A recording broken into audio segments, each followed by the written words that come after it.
Halo Wir, kita lanjut lagi bahas Isura. Di cerita kali ini, gue ambil dari Light Novel volume 2 chapter 9-11. Buat kalian yang belum subscribe, jangan lupa subscribe dulu Wir, biar nih channel bisa sampai 1000 subscriber. Oke, makasih buat yang udah subscribe. Gak usah lama-lama, langsung aja kita ke ceritanya. Berpindah ke sekelompok orang yang dulu pergi ke pasar ilegal. Mereka adalah kelompok bandit yang kini tertarik untuk mencari pedang ajaib yang telah Toroa kumpulkan. Dulu, saat Toroa masih hidup, banyak rumor mengatakan bahwa siapapun yang memiliki pedang ajaib, mau itu orang baik ataupun jahat, mereka akan diburu oleh Toroa untuk direbut pedangnya. Namun, kini setelah ada rumor bahwa Toroa yang akan dibunuh oleh Alus si pelari bintang, para bandit ini ingin mencari pedang ajaib milik Toroa untuk dijual. Di sisi lain, tepatnya di pinggiran Aureatia, terdapat menara jam yang sudah tidak terpakai. Menteri ke-20 Aureatia, Hidou si penjepit, dan Alus si pelari bintang sedang beristirahat di sana. Hidou, ya, ada apa? Apakah Hargen akan datang? Aku ingin melawannya. Kapan dia akan berada di sini? Mendengar Alus sangat tertarik dengan Hargen, Hidou sedikit kesal. Tanpa sadar, Hidou merendahkan Hargen. Aku tidak yakin dengan lelaki tua itu. Dia meninggalkan pekerjaannya dan sekarang dia bermain-main di utara. Namun, dia mungkin akan kembali pada pertemuan berikutnya. Tapi, aku sama sekali tidak tahu kandidat pahlawan macam apa yang akan dia munculkan. Tetap saja, Alus, kamu tahu, pada akhirnya tidak peduli siapa yang akan muncul, kamu tidak berpikir kamu akan kalah, bukan? Kamu telah memenangkan setiap pertempuran yang kamu jalani sampai sekarang. Bahkan melawan Vikeon yang membara.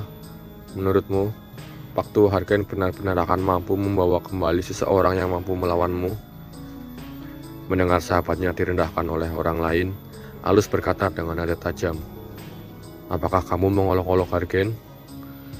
Dengan perasaan sedikit panik, Hidou dengan cepat mengalihkan pembicaraan mereka. Tentu saja tidak. Aku hanya bertanya, apakah Anda pernah mengalami pertarungan yang sengit sebelumnya? Ada. Seseorang yang kuat.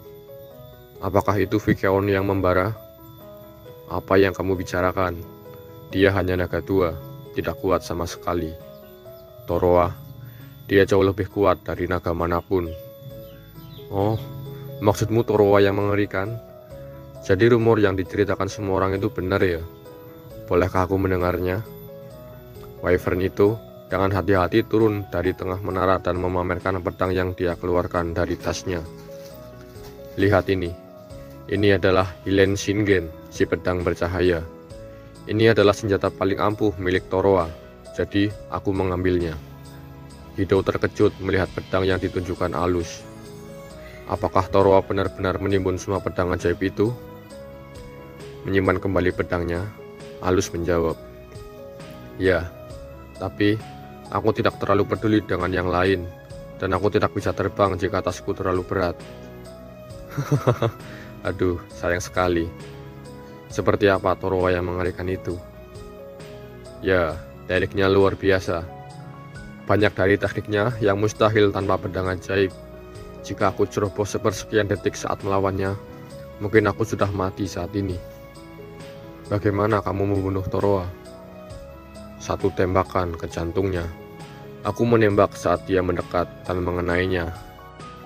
Tapi, aku pikir dia akan bergerak lagi. Jadi, saat aku melewatinya, aku mencuri ini, kata Alus sambil memandang pedang yang ada di kantongnya. Aku mengambil pedangnya dan menebasnya secara diagonal, membelah Toroa menjadi dua. Wah, tunggu sebentar. Prestasi macam apa itu? Hidou tidak bisa berhenti terkejut mendengar kisah Alus tadi.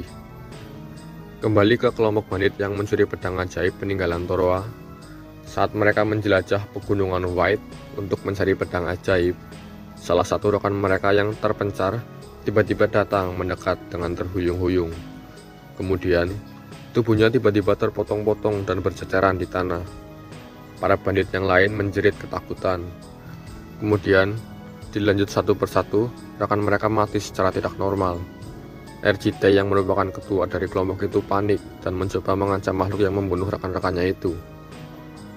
Di balik kepulan asap dari bandit yang terbakar oleh Nel Xiao, si pedang pembakaran, sesosok dwarf dengan tubuh kekar muncul membawa beberapa pedang ajaib di punggungnya. Berpindah ke masa lalu di pegunungan White. Seorang dwarf sedang berlatih menggunakan pedang ajaib. Dia adalah anak angkat dari Torowa yang mengerikan. Dwarf memiliki fisik dan kekuatan yang luar biasa. Berbeda dengan Torowa, dia adalah seorang leprechaun, cerdas dengan refleks yang sangat tajam. Torowa melihat bahwa Yakon, yaitu anak angkatnya, tidak memiliki bakat menggunakan pedang ajaib. Yakon juga sebenarnya mengetahui bahwa dirinya tidak memiliki bakat tersebut. Namun, Yakon tidak menyerah dan terus berlatih menggunakan pedang ajaib. Setelah latihan keras, mereka akhirnya beristirahat dan membuat sup untuk mengisi kembali tenaga mereka. Yakon bangga bisa menjadi putra dari Torowa yang mengerikan. Namun hari itu, dia merasa tidak yakin apakah dia bisa tetap menjadi putranya.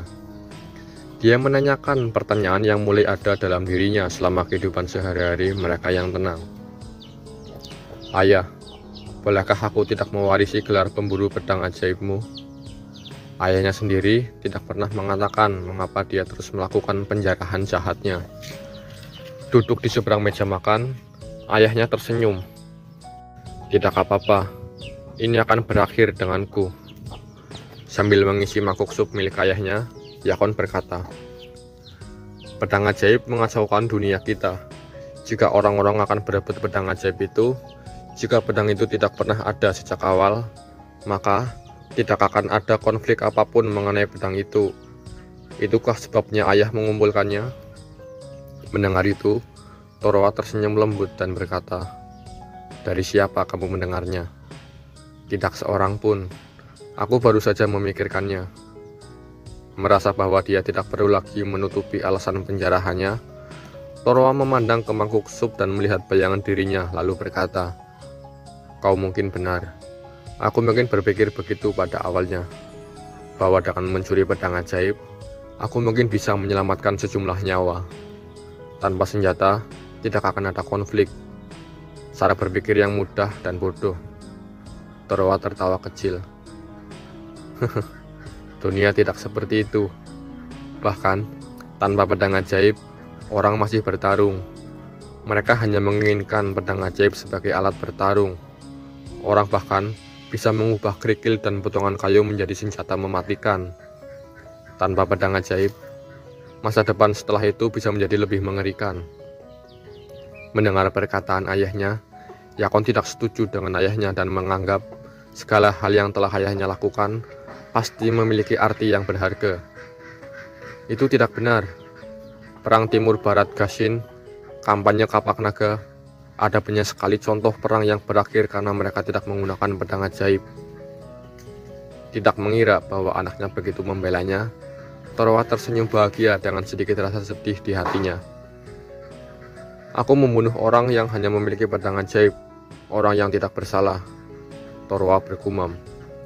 Itulah caraku mencoba membuat orang takut pada pedang ajaib sebagai benda terkutuk. Jika aku bisa memulai lagi dari awal, kurasa aku tidak akan pernah melakukan itu. Dengarkan aku, Yakon. Tidak peduli seberapa besar aku menyesal atau mengatakan itu semua adalah kesalahan, nyawa yang kurenggut adalah satu-satunya hal yang tidak akan pernah bisa kukembalikan. Dan aku tidak akan pernah bisa mengubah diriku sendiri. Akulah yang sejak awal mengabaikan kehidupan itu. Mendengar itu, Yakon sebenarnya ingin ayahnya beristirahat dan berhenti melakukan perburuan pedang ajaib. Namun dia tahu ayahnya tidak akan berhenti melakukan hal itu. Ayahnya mungkin berjuang untuk meyakinkan dirinya sendiri. Ketidakberdayaannya membuat Yakon frustasi. 3 bulan berlalu sejak malam itu. Kini di pegunungan White sedang terjadi hujan lebat. Di tengah hujan lebat itu, Torowa mengarahkan pedangnya ke musuh yang ada di udara. Itu adalah seekor wyvern yang ingin merebut pedang ajaib milik Torowa, Alus si pelari bintang. Ketika Alus bersiap menembak dengan pistolnya, Torowa menghunuskan pedang ilahinya, yaitu sebuah rapier yang bisa memanjang. Kalau kalian nggak tahu rapier, itu senjata yang dipakai Lancelot di Mobile Legends, wir. Pedang ilahinya melaju menembus selaput sayap Alus, sebuah luka yang tidak begitu fatal. Kemudian, Alus menembakkan sebuah peluru yang memantul melalui bebatuan. Peluru itu mengenai artileri di bawah ketiak Torowa. Merasa terancam dengan Alus, di sekitar Torowa terdapat banyak pedang ajaib yang tertusuk di tanah. Dia mengganti pedang ilahinya dengan Hilen Shingen, si pedang bercahaya. Ya, beginilah teknik Torowa untuk dapat menggunakan berbagai macam pedang ajaib saat memburu pengunjung dan naga. Dengan pedang cahaya di tangannya, dia berlari mendekati Alus. Namun, Alus sudah menyiapkan serangan. Ketika Torowa mendekatinya, dia mengucapkan seni kata, "Matahari tanah busuk." Seketika, dari atas Torowa, terdapat bola tanah yang menembakkan hujan pedang ke arah Torowa. Namun, Torowa langsung menepisnya dengan ayunan pedang cahaya dari sarung pedangnya. Di sela jeda singkat saat Torowa mengayunkan pedangnya, Alus menyerang Torowa dari arah belakangnya, mendekat untuk menembaknya dengan jarak yang sangat dekat. Dengan instingnya, Torowa yang tidak memiliki waktu untuk mengayunkan pedang cahaya lagi, menggunakan tangannya yang lain untuk menebas dengan tombak bermata sabitnya. Serangan mereka saling bersilangan, mereka berpapasan satu sama lain. Saat mereka bentrok, Torowa hanya dapat menggores Alus. Namun, tembakan Alus dapat dihalau dengan senjata di balik jubah Torowa. Kini, dari kejauhan, Torowa dapat mendengar teriakan Yakon yang memanggil dirinya. Tak ingin melibatkan Yakon, Torowa bertujuan segera mengakhiri pertarungannya melawan Alus. Terbang di atasnya, Alus menggunakan alat ajaib yang dapat membuat badai api. Badai itu menghantam Torowa dari atas. Belum sampai di situ, terbang dengan kecepatan tinggi, Alus menembakkan peluru ajaib yang beracun ke Torowa. Peluru itu menembus dada kiri Torowa. Mengetahui bahwa Alus mengincar pedang cahaya miliknya, dengan luka di dadanya, dia berusaha mengambil pedang cahayanya yang tertancap di tanah. Namun, saat dia hampir memegangnya, Alus dengan senjata ajaibnya, yaitu tangan Kyo, sebuah cambuk sihir melilit pedang cahaya milik Torowa, dan menebas Torowa menjadi dua dengan pedang itu. Setelah mengambil pedang cahaya milik Torowa, Alus pergi dari tempat itu. Yakon yang datang dan melihat bahwa ayahnya telah mati terpotong, menangis histeris. Maafkan aku, ayah. Aku tidak bisa keluar lebih cepat. Alus sang pelari bintang, dia sangat menakutkan. Dan aku tidak berpikir orang sepertiku punya peluang. Jadi, aku tidak bisa berbuat apa-apa. Alasan mengapa seorang leprekun yang hidupnya memburu para pemilik pedang ajaib mau merawat seorang dwarf. Sebenarnya, Torowa telah membunuh kedua orang tua Yakon. Itu sebabnya Torowa merawat Yakon. Dan Yakon sebenarnya juga sudah mengetahui hal itu sejak lama. Torowa juga tahu bahwa Yakon sudah mengetahui rahasianya. Namun anehnya, Yakon masih menganggap bahwa Torowa adalah ayahnya. Dengan tekad membara di matanya, Yakon berkata, "Ayah, aku akan melakukannya. Aku akan mendapatkan kembali pedang cahaya. Aku akan mengikuti jejakmu. Semuanya akan baik-baik saja, ayah." Dan di masa kini, Torowa yang mengerikan diperankan oleh anaknya, yaitu seorang dwarf bernama Yakon. Melihat makam ayahnya yang akan dijarah oleh para bandit, Torowa membantai para bandit itu dengan segudang pedang ajaib yang ada di jubahnya. Beralih di sore hari, tepatnya di kantor Menteri keempat Aureatia, KET si meja bundar. Menteri keempat ini adalah seorang menteri dengan sifat keras kepala dan arogan. Hal ini dikarenakan dia berasal dari keluarga bangsawan. Seorang wanita cantik memasuki kantor dari menteri keempat. Dia adalah Elea Sidak Merah. Rupanya, Elea memberikan informasi perihal konflik antar Aureatia dan Kerajaan Lama kepada KET. Namun, rupanya KET sudah menerima informasi lain dari intelnya sendiri. Elea akhirnya menyadari bahwa alasan dirinya dipanggil ke sini bukan untuk memberikan laporan. Namun, alasan sebenarnya adalah karena dia sedang diuji. Kemudian Kaete melihat Soujiro yang berada di depan kantornya menemani Elea. Mengetahui kejadian yang terjadi di kota Togi, Kaete menyarankan Elea untuk mensponsori Soujiro di pertandingan kerajaan. Namun, Elea menolak saran dari Kaete. Kaete tidak tahu bahwa Elea memiliki kartu trufnya sendiri, yaitu Kia Shikata Dunia. Dengan kartu trufnya, Elea berencana memenangkan turnamen kerajaan yang akan berlangsung. Berganti di kota Prajaghana Salpatan, yaitu sebuah kota di pesisir pantai. Terdengar suara hentaman besi berbenturan. Rupanya, terdapat golem besi yang sedang bertarung di sana. Sebuah pertarungan 2 lawan 1. Golem itu memiliki tinggi 2 kali lipat dari Minia. Dia bernama Mestelexil. Dia melawan Respik, sebuah golem berbentuk malaikat, dan Nemer Helge, sebuah golem berbentuk ular raksasa. Nemer Helge bergerak zigzag melewati karang, kemudian menyerang dengan ekornya ke arah Mestelexil.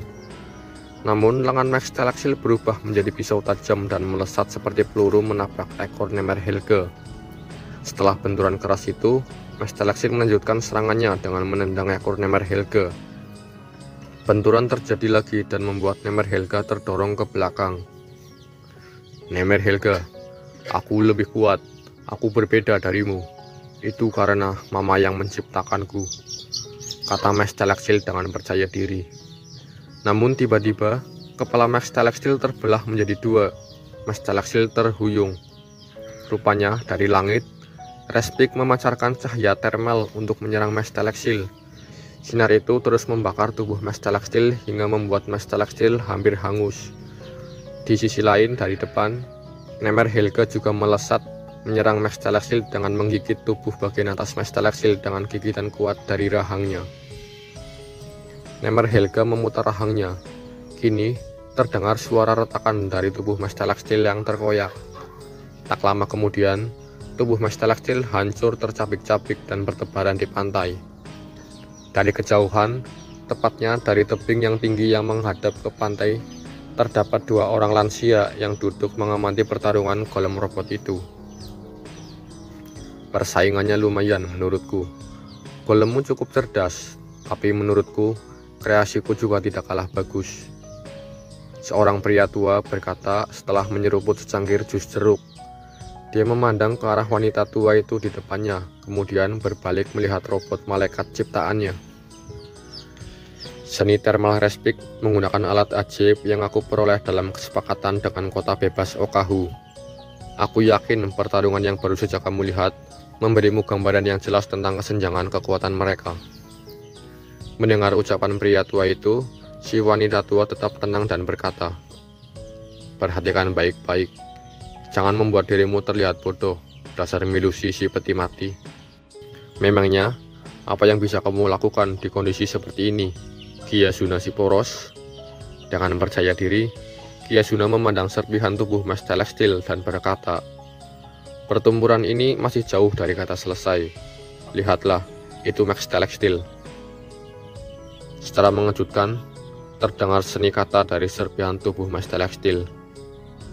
Sayap berpasangan menghilang menjadi abu, meluap dengan kulit cengkang bintang dan menjelma mengikat getaran langit kecil pada luka dari reruntuhan langit dan tanah.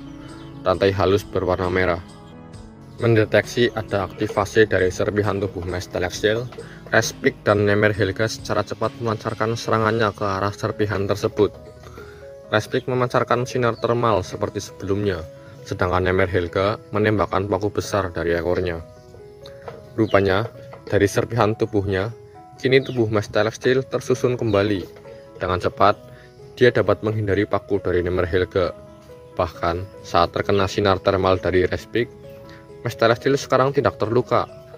Tubuh Mestelexil yang tadinya hangus terkena sinar termal dari Respik, kini setelah rekonstruksi ulang tubuhnya memiliki kekebalan mutlak dari sinar termal Respik.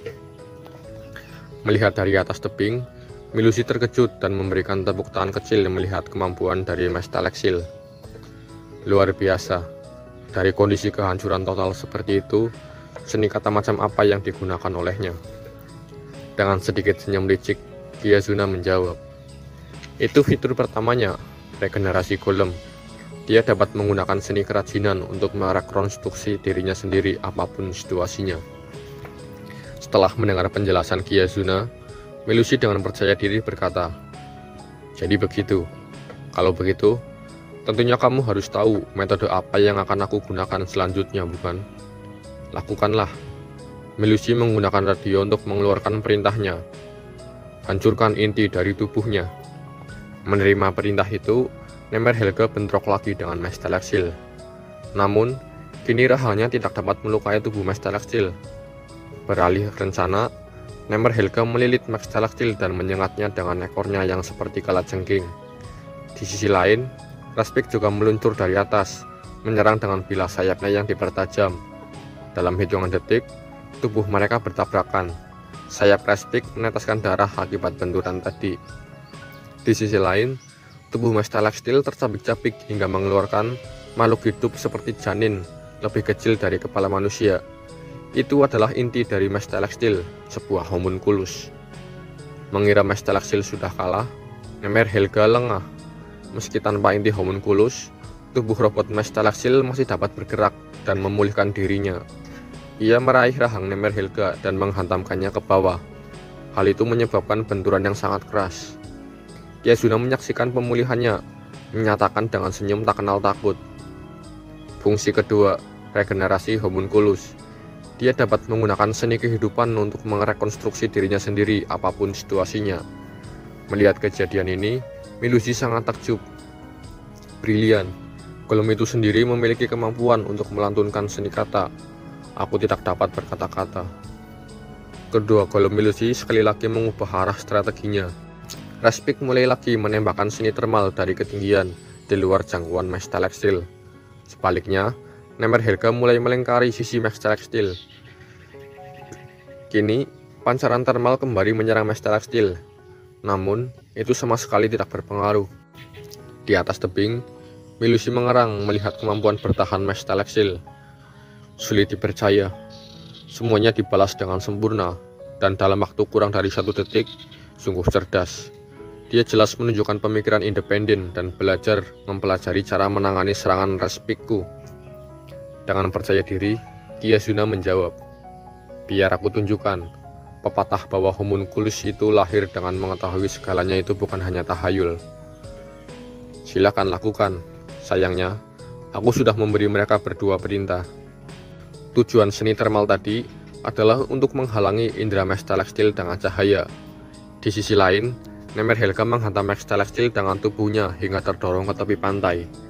Tak lama kemudian, tubuh Nemer Helga berubah. Dia memasuki mode meledakkan diri, dan ledakan tersebut membuat tubuh Mestelexil terlempar jauh ke dalam pantai lepas. Badai pertempuran mereda. Satu-satunya yang tertinggal hanyalah sisa-sisa tubuh Nemer Helga yang meledak.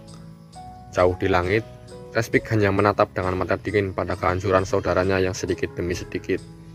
Namun, seni kata kembali bergema. Di sana, pada satu titik di sepanjang karang, sesosok makhluk hidup embriotik kecil muncul. Mestelexil seharusnya terhempas ke lepas pantai, termasuk tubuh homunculus yang disimpan di dalamnya. Satu-satunya penjelasan adalah bahwa hal itu muncul entah dari mana. Raspik memancarkan serangan seni termalnya, namun armor golem terbentuk di udara dan menahan serangan Raspik. Dari atas tebing, Melusi benar-benar terkejut. Dia tidak mengira bahwa Mestelexil dapat menciptakan dirinya sendiri tanpa perantara, padahal tubuhnya seharusnya tenggelam di dalam laut. Melusi sudah merasa dikalahkan dalam hal kemampuan oleh golem itu. Dia menyuruh Raspik untuk mundur. Namun, Mestelexil memusatkan perhatiannya pada Raspik. Dia meneriakkan seni kerajinan. Dari eksil ke Mestel, suara ledakan ilahi. Thermal group kerucut berputar. Kemudian, dia membangun sesuatu yang belum pernah dilihat oleh siapapun di dunia mereka. Lengan kanannya berubah menjadi 3 selongsongan Gatling gun. Dengan suara seperti segunung koin, selongsongan yang tak terhitung jumlahnya jatuh ke tanah. Itu adalah senjata dari dunia lain yang belum pernah dilihat siapapun sebelumnya. Senapan mesin multilaras berputar. Itu dikenal sebagai senjata Gatling. Raspik yang dapat terbang lebih cepat dari Wyvern tidak dapat menghindari serangan Max Celestial dan diberondong peluru hingga tewas dan jatuh dari langit. Melihat pertarungan Max Celestial, Kyazuna berkata ke Melusi, "Kau pernah memikirkannya? Jika mereka bisa menggunakan seni kerajinan, jika mereka memiliki kekuatan untuk memproduksi senjata sesuai keinginan mereka, tergantung pada seberapa banyak yang mereka ketahui, kamu bisa mendapatkan apa saja dari dunia luar." "Kyazuna, apa sebenarnya yang kamu lakukan?" kata Melusi yang gemetar melihat Kyazuna. "Kamu seharusnya tahu bahwa pengunjung tidak dapat menggunakan seni kata. Namun, aku membuat mereka mampu menggunakannya. Singkatnya, aku membuat homunculus bukan dari ras Minia, namun dari pengunjung dunia luar." Mendengar penjelasan Kyazuna, Melusi hanya dapat mengakui kehebatannya dan berkata, "Aku benar-benar kalah. Hanya satu lagi. Mengapa homunculus di dalamnya tidak terbakar hidup-hidup oleh sinar panas?" Aku terus bertanya pada diriku sendiri pertanyaan itu, tapi aku sama sekali tidak tahu jawabannya. Bagi Max Celestial, separuhnya berfungsi sebagai nyawa separuh lainnya. Itu berlaku dua arah. Kamu tahu fungsi keempat, kutukan bersama dua arah. Tidak mungkin membunuh Max dan Extil secara bersamaan. Setelah pertarungan melawan dua golem Melusi, Max Celestial dan Kyazuna melanjutkan perjalanan mereka. Kyazuna adalah Raja Iblis yang memproklamirkan diri yang membuat golem dari labirin, yaitu labirin Nagen. Baiklah Max Celestial, saatnya untuk melanjutkan. Segalanya akan menjadi lebih menyenangkan. Melanjutkan, seperti sebelumnya dengan para prajurit? Tidak, ini jauh lebih menyenangkan daripada membunuh para preman kerajaan lama. Max Celestial dapat terbang. Dia bisa membunuh orang dengan tinjunya, membakar mereka, atau melepaskan rentetan peluru. Namun, badai yang pernah tertahan dalam keadaan tidak aktif yang lama, yang telah menghancurkan negara yang dia bangun sebagai negara Raja Iblis yang memproklamirkan diri, kini sedang bergerak. Mereka adalah makhluk yang tidak bisa dibiarkan ada. Dia akan membakar bencana itu sendiri dalam api kemarahannya yang penuh dendam. Dan Max Celestial yang dibangunnya adalah anak yang tak terkalahkan yang mampu memberantas bencana tersebut. Kamu akan membunuh badai partikel. Dia memanfaatkan seni kata yang telah sampai pada ranah kebenaran eksistensial tertinggi yang mampu menyusun keberadaannya sendiri. Dia tumbuh tanpa henti, dengan setiap siklus kematian dan kelahiran kembali memberinya pengetahuan dari dunia asing. Dia bisa meregenerasi salah satu dari mereka selama yang lain masih hidup, dan keduanya tidak bisa dibunuh secara bersamaan. Benuk kehidupan tempur yang benar-benar sempurna, terbukti tak terkalahkan oleh logika yang sudah pasti. Golem, homunculus, Max Celestial, kotak pengetahuan yang putus asa.